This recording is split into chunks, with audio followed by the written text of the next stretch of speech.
When is a man wearing a dress inherently sexual, and when is it frivolous fun? If you ask Representative Nate Schatzline, R. Fort Worth, about the time he wore a dress for a school theater project, it was just a joke.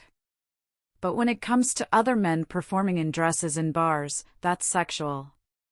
At least according to a law he's proposing that would classify places that host drag shows as sexually oriented businesses, which comes with additional taxes and licensing restrictions. House Bill 1266 was assigned to the House State Affairs Committee on Friday, 2 days after a video of Schatzline wearing a dress surfaced. The video shows the lawmaker frolicking in a black dress along with classmates during his school days. The years-old clip was tweeted out by Democratic activist Michelle Davis. Democratic groups pounced on the video, pointing out the hypocrisy of Schatzline wearing a dress while filing legislation to regulate drag shows. The freshman representative dismissed the taunts and chastising on social media in a response to the video. "The left wing is attacking me over some class project I did as a teenager where my buddies dared me to wear a dress," Schatzline said in the video. And on Twitter he said, "That's not a sexually explicit drag show." But Schatzline's bill doesn't distinguish between sexually explicit drag shows and a man wearing a dress to perform in a theater, bar, nightclub or other commercial business. Schatzline was unavailable to answer questions sent by the Texas Tribune this week. Schatzline's HB 1266 is one of 4 bills filed by a handful of Texas Republicans that take aim at drag shows. The legislation would broaden which establishments are considered sexually oriented businesses. The bills want to include any establishments that allow performers to wear clothes or makeup that exhibit a gender identity that is different than the performer's gender assigned at birth. Under that definition, Schatzline's performance, wearing a dress for entertainment purposes, would be defined as drag. So far, none of the bills define what kinds of clothes or makeup lawmakers consider to be exhibitive of which gender.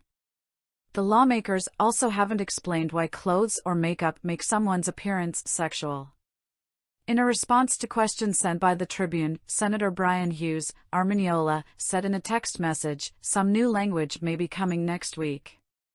The debate resembles one that has happened recently in Tennessee, where Republican Governor Bill Lee signed a bill into law Thursday that bans adult cabaret performances on public property. That bill defines the shows it seeks to restrict as those that feature topless dancers, go-go dancers, exotic dancers, strippers, male or female impersonators who provide entertainment that appeals to a prurient interest, or similar entertainers. Before the bill was signed, a photo of Lee emerged online showing him wearing a dress in 1977. Lee dismissed claims of hypocrisy as ridiculous. Jonathan Gooch, spokesperson for Equality Texas, an LGBTQ advocacy group, said that plenty of drag isn't sexual. He also said it's so broad that it may ensnare businesses and performances that lawmakers aren't trying to regulate. "There's a whole bunch of things that don't fit neatly into the definition of drag but would fall under the purview of this bill," Gooch said.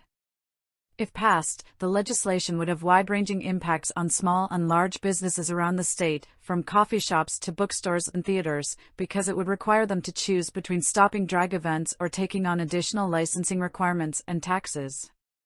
Critics say the proposals stem from the legislators' willful misrepresentation of drag. 3 lawmakers who authored similar legislation did not respond to the Tribune's requests for comment.